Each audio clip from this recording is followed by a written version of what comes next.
Hearing to order. Madam Clerk, call the roll. Alderwoman Boyd. Present. Alderman Oldenburg. Present. Alderwoman Velasquez. Present. Alderwoman Sanye. Present. Alderman Aldrich. Present. Chair Spencer. Present. We have 6 present. We have a quorum. Thank you, Madam Clerk. First order of business would be the approval of the minutes. We have minutes from the Wednesday, June 5th, 2024 committee meeting. I will take a motion on the approval of those minutes. Second. Madam Clerk, would you please call the roll? Alderwoman Boyd. Aye. Alderman Oldenburg. Aye. Alderwoman Velasquez. Aye. Alderwoman Sanye. Aye. Alderman Aldrich. Aye. Chair Spencer. Aye. We have 6 aye votes. Thank you, Madam Clerk. Our first and only item of business this morning, legislatively speaking, would be Board Bill Number 1. Before us, we have a letter from the Board of Estimate and Apportionment, having held a hearing, a special board meeting on June 13th. The Board of E&A unanimously approved its response to the request from this committee, changes to the aldermanic budget and public, to the city's budget, Board Bill Number 1.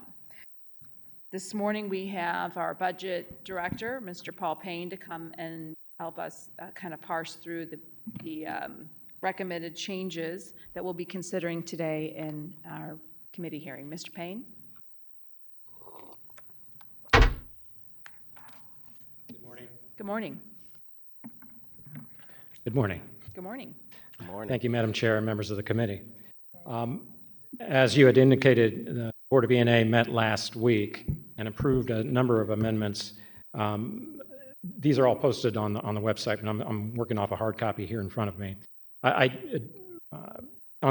working off that summary page, which is that lists them all, and then there will be details amendments behind them, but I'm going to be describing the various items separately. Okay, Mr. Payne, you're looking at about page 3 in the printed document here? Yeah, it is basically the summary of the E&A response to Budget and Public Employees Committee and other proposed changes to Board Bill Number 1 and personnel schedules. Okay? And also, these are grouped in 2 groups. The first half of the page is in response to requests directly from this committee. And the second half of the page are things that have come up, requests that we've received since the budget's been proposed. It'd be like grants and things like that that we'd like to incorporate within the budget. And I'll get through all these. Okay, starting with item number 1, it's the request for the circuit attorney, for the paralegal, and the computer operating supervisor. E&A approved that one. However, they did recommend that it be in Fund 1121 rather than the general fund. So you can see that was that $235,000 was moved over to Fund 1121. The second request, the circuit attorney increases that you all did earlier, that $300,000 item, that was also approved. In item number 3, the for communications division, the $82,000 there, that was also approved. By the way, that's Fund 1102, or 1002, I'm sorry. And then on refuse, as I discussed earlier, that was more of a personnel schedule change rather than a budget change. So what that does is that added the 9 HEO2s and also a labor supervisor and 2 foremen, and reduced the 10 HEO1s and the 3 utility workers. And so that was a net 0 change in the budget, but it got them the positions that were requested, originally requested in the budget request. And by doing those first 5 items, that's basically addressing the items that you had all proposed for E&A. So 6, 7, and 8 are equivalent of eliminating, basically addressing the fact that we didn't need the cuts that had proposed in this committee to address those. So this is restoring those cuts. The number 6 was the CJC reduction, and number 7 and 8 were the police department reduction. So those amounts are to reduce, to eliminate the cuts that were approved to accommodate your requested increases. And so that addresses the items that you had sent out of committee. Paul, just yes. Mr. Payne, we also had requested an increase in overtime for the refuse department. Yes. So there was one item. Yes, and I can address that specifically. Okay, thank you. Yeah, in looking at the projections for refuse, they are currently on track to spend $1.5 million. The proposed budget has $1.6 million. So we didn't see the necessity for increasing that beyond already, because we've already got a significant increase there. When you talk about the 1.3, 1.6, is that specifically in overtime, Mr. Payne? Yes, They are projected to spend 1.3 million? they are projected to spend $1.5 million this year 1.5? through the 23rd pay period, and we've got two pays left. And then we've budgeted 1.6 if you look at the budget for next year. Thank you. I just wanted to make sure, since we had specifically had those That's right. requested items, that we went through them all. Okay. Right. And then do you mind kind of going through the other changes? Sure.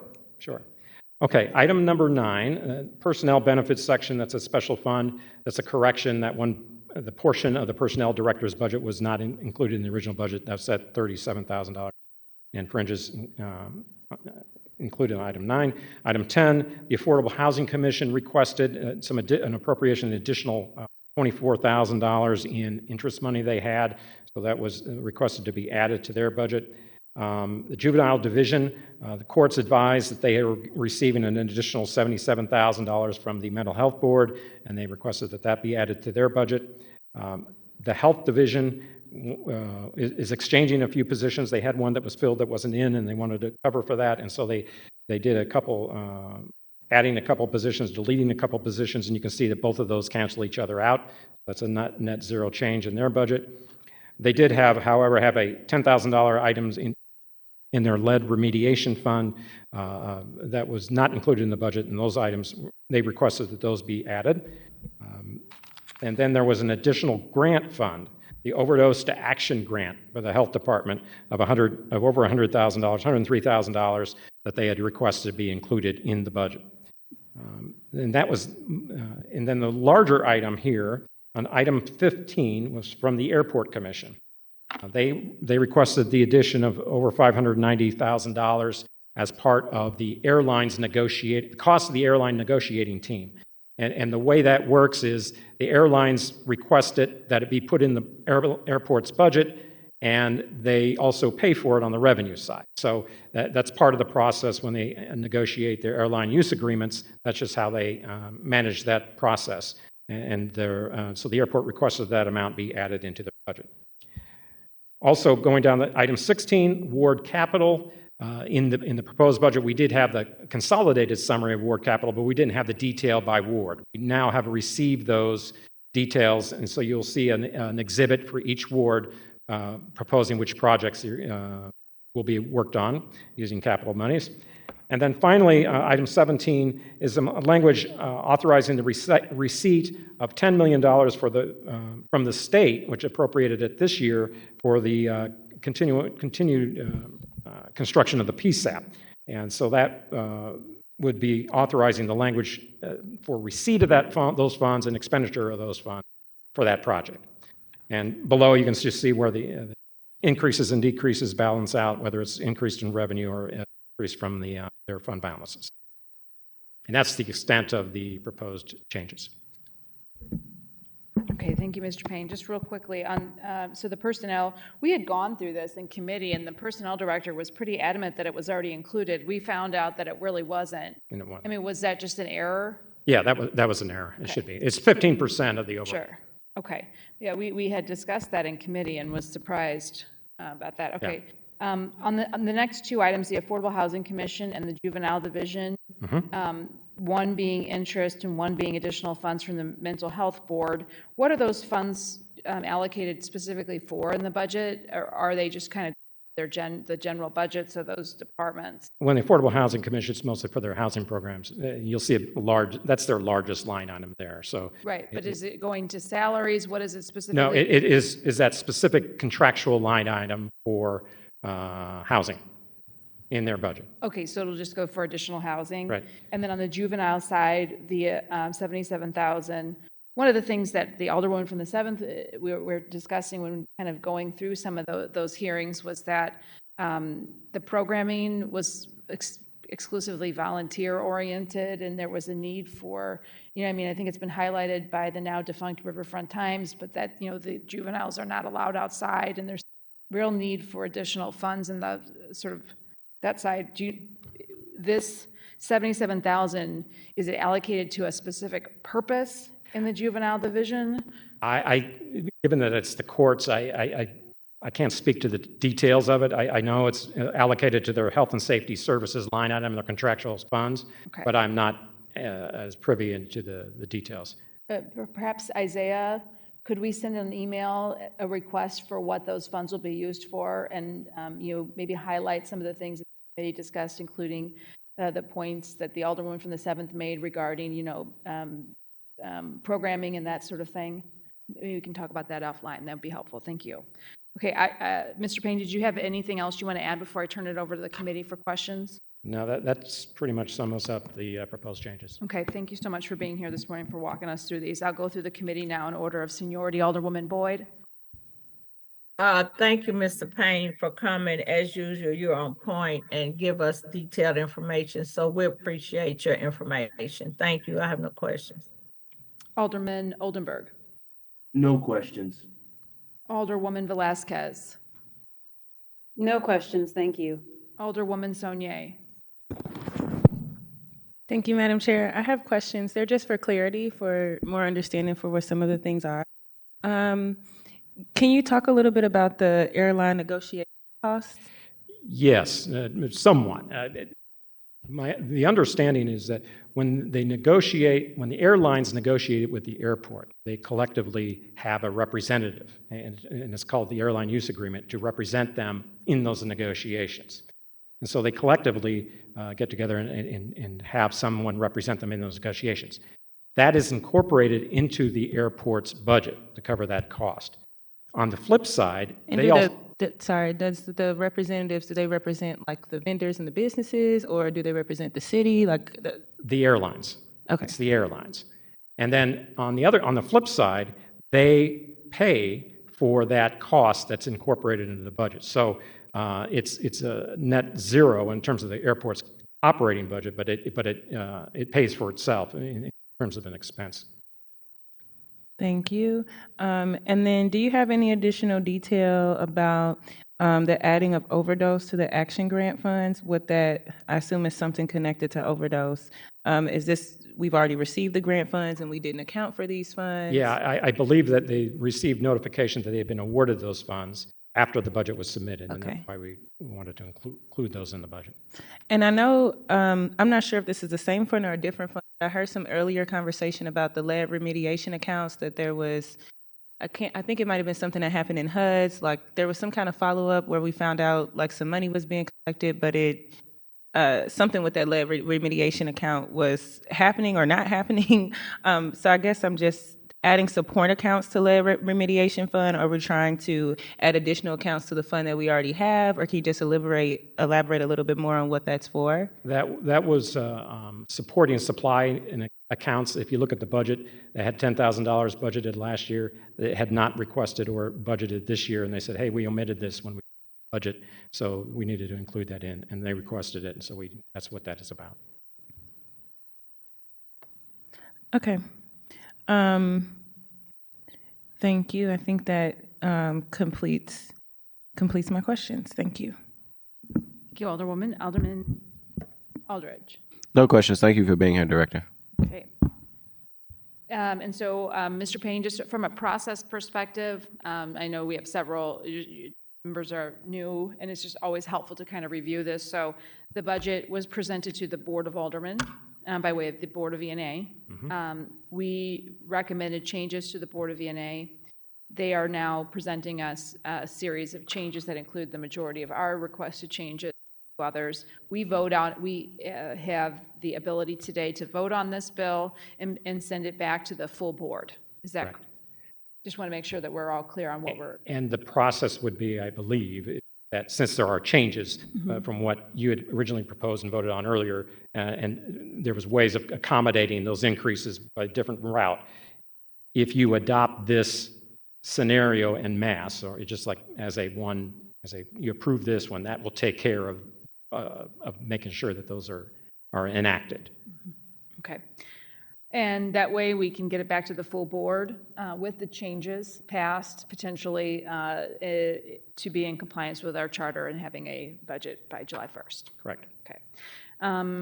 With that, without any further questions from the committee, I will entertain a motion on the adoption of the amendments as presented to Board Bill Number 1. So I thought moved. we had public testimony today. Do we have public testimony, Madam Clerk? Yes. I We think we do. have one person. We do. Oh, I'm so glad that you mentioned that, Madam Clerk. We had discussed this, and I do think it's important that we take public testimony. My sincere apologies. Thank you, Mr. Payne. And we'll turn it over to the public, Madam Clerk, if you want to call on any members who have signed up this morning to present on the city's budget. STL, Do we have anybody? I want we to have first, one person. yeah, The Connolly, to move him over, could you please? I want to first just make note, it is fairly unusual. I mean, I realize we're taking public testimony here this morning immediately prior to taking a vote. But given that, we had an enormously large number of hearings, a large number of our departments here, our staff did an amazing job organizing that, setting public hearings and getting things together. However, there was a little gap and a little miscommunication on the part on when the public testimony would be available to members of the public via Zoom. And so I do think it's important that we provide any and all members of the public the ability to communicate to the Budget and Public Employees Committee and the Board of Aldermen and their city electeds their perspectives on the budget. So while we're moving Mr. Connolly over, I just want to make note that there was one tiny little error, I think, in kind of communicating the calendar, and we're grateful for his graciousness in coming here today, as opposed to when there was an expectation to be able to testify via Zoom. Is he on? Yes, Mr. Connolly is great. on. Mr. Connolly, we'll ask you to raise your right hand once we can see you. There we go. Do you swear to tell the truth, the whole truth, and nothing but the truth, so help us all? Yes, I do. Excellent. Mr. Connolly? Yeah, before I start, could I just ask for a clarification from Mr. Payne? He mentioned that the document he was sharing this morning was posted online, and I can't locate it on the budget document archive or on the Board Bill 1. So I could be missing something, so I'm wondering if I think it you would could be, just share Mr. Sure. Payne. I immediately following last week's ENA meeting, this was posted on the Budget Division's website. There's a box. It's a pretty high-profile box. It has all our budget documents, has the line item, the capital revenue, the presentation. The last item in that box are the amendments, and that was posted following ENA last week. Okay. Okay, so I've seen like there are whatever 6 or 8 amendments. So that's the set of documents you were referring to. Yes. Yes. Okay. Okay. Very good. Thank you. Okay. I'd like to focus. I did submit some written testimony on June 5th. I believe that's in your drive folder. So I'd appreciate you taking a look at that again at some point. But I just wanted to kind of focus on some of the comments in that written testimony. Most of them kind of pertain to procedures over at the St. Louis Development Corporation.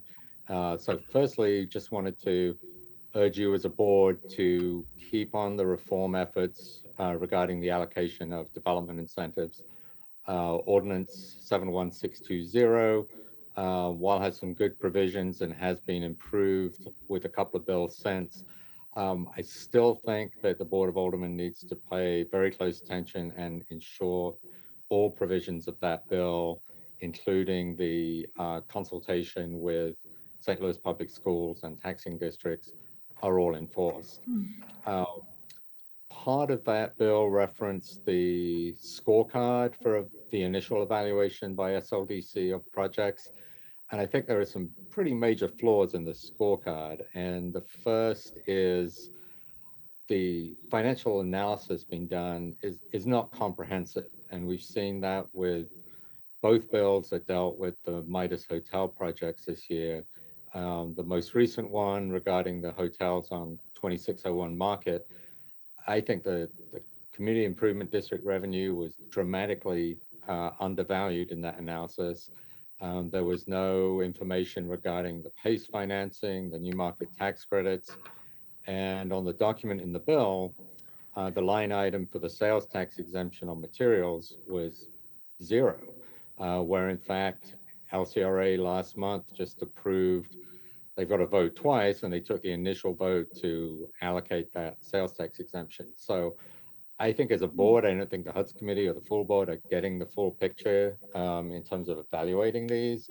So I'd really like to urge you to sit down with SLDC and tighten up the provisions on that board bill.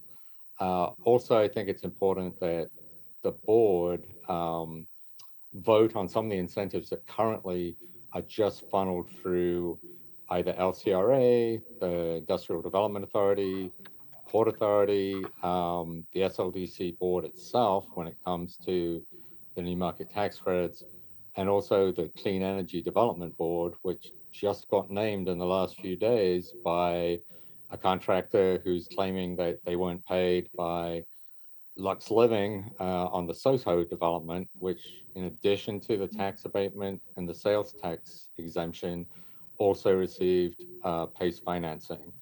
That particular board is actually a political subdivision, members appointed by the mayor. It's pretty obscure, but I really feel for public accountability and transparency's sake, those incentives should also go through the Board of Aldermen. And lastly, on taxing districts, I think there's still a lot of confusion as to what role SLDC is playing. It states that it isn't involved in the establishment and oversight of the districts, yet the revenue from those site SIDs and the transportation development districts, is basically controlled by the developer because they have most seats on the board. And I think that's very bad practice, and that the developer shouldn't have a majority of seats, and that includes their attorney, and that really we need to have the mayor, the Board of Aldermen, and the Comptroller's Office all represented, so that really, the people that the city, that the public has elected to represent us, that they have the majority of seats on the board, because this revenue is tax-free revenue to the developer, and I believe it's not being accounted for correctly in the evaluation of the financial analysis. So instead of St. Louis Public Schools and city services being the first, the first area of government that is impacted by tax abatements, it really should be the last. And if there's a robust revenue through a SID for a hotel that's got lots of revenue from a flat rate on rooms and from the sales tax generated at restaurants and room rates, that should be dedicated to the developer first, rather than, a $7 million tax abatement that diverts $4 million from the public schools over the duration of the abatement. So those are my main comments. I'd be happy to take any questions from you. Thank you, Mr. Connolly. Did we have any questions for Mr. Connolly from members of the board, members of the committee? My apologies. Okay. Thank you, Mr. Connolly. You're welcome. Thank you. Okay, with that, I will take Madam Clerk, do we have any other members of the public? Was it just the one? Okay. No. Okay, thank you. I will take a motion on the approval of the adoption, of amendments to Board Bill number 1. So moved. Second. Madam Clerk, would you please call the roll? Alderwoman Boyd. Aye. Alderman Oldenburg. Aye. Alderwoman Velazquez.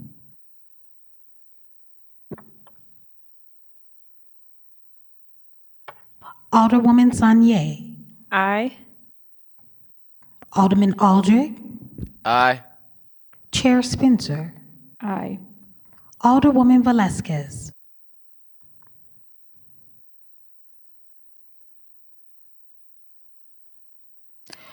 We have 5 aye votes. With that, you sustain the motion. With that, we sustain the motion, and we have adopted the amendments to Board Bill Number 1. I'll now entertain a motion on the passage of, excuse me, I would say, to move to pass Board Bill Number 1 out of committee with a due pass recommendation. So moved. Board Bill number 1 as amended. Excuse me, Board Bill Number 1 as amended with a due pass recommendation. Thank you. So moved. Second. Madam Clerk, please call the roll.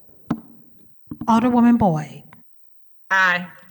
Alderman Oldenburg. Aye. Alderwoman Velazquez. Alderwoman Sanye. Aye. Alderman Aldrich. Aye. Chair Spencer. Aye. Alderwoman Velazquez. We have 5 aye votes. Thank you, Madam Clerk. That concludes our business for today. I just wanted to, again, reiterate just how much work has gone into the consideration of this year's budget on the part of the committee.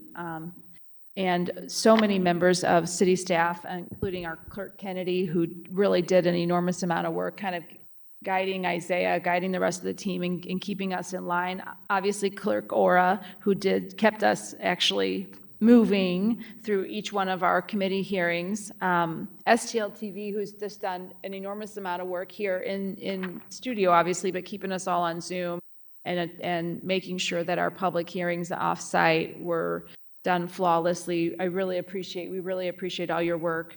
All the associate clerks and secretaries who made the logistics possible, and all of our LAs, Ryan Coleman, who isn't here today, but has really kept us on track and really helped us. The members of the Board of ENA for hearing our concerns, making adjustments. Obviously, Mr. Paul Payne for organizing the budget and making sure we can kind of consider all the ins and outs of it with an extraordinary amount of fairness to all members and just being so accessible to all of us throughout this process, with probably the smallest staff of any department. I know you have the unfortunate responsibility of cutting departments, and certainly I think yours just comes to us with being very, very, very lean. And of course, Isaiah, who has really helped, really organized the whole process and kept us fed and mostly happy through such a long process here. Through this budget cycle. Any other comments? I'm sure I've left somebody out. Unfortunately, any members of the committee have any final parting thoughts before we conclude this year's budget cycle?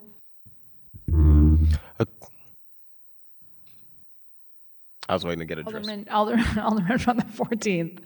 Recognize. Thank you, Madam Chair, members of the committee. Just echo a lot of what you said. I think this is the second year in a row where historically the Budget Committee probably don't make changes, but been able to get some changes over to ENA. So I also want to thank Comptroller Darlene Green, President Megan Green, and Madam Mayor Jones, who accepted these changes. And especially the present office was working with the board to make sure that our changes got across the finish line. So, and then again, thank you for your leadership on leading this budget committee forward. Thank you. Any other members? Okay. Thank you. Everybody could echo. I can say We something. I can say something. But really the members here showing up day after day after day after day. Charter really requires us to consider this budget bill every single day until we get it passed, and we fulfilled that. It was a lot of work, but I think we all learned a lot about city departments, what we can do and don't fund, and some of the ins and outs, which is important not only to passing the city's budget, but just understanding how our city works, and hearing from our departments is just so valuable for the members of this committee, but also for the members of the public.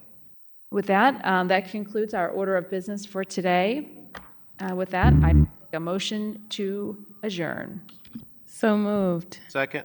Hearing no objections, this concludes our budget cycle this year.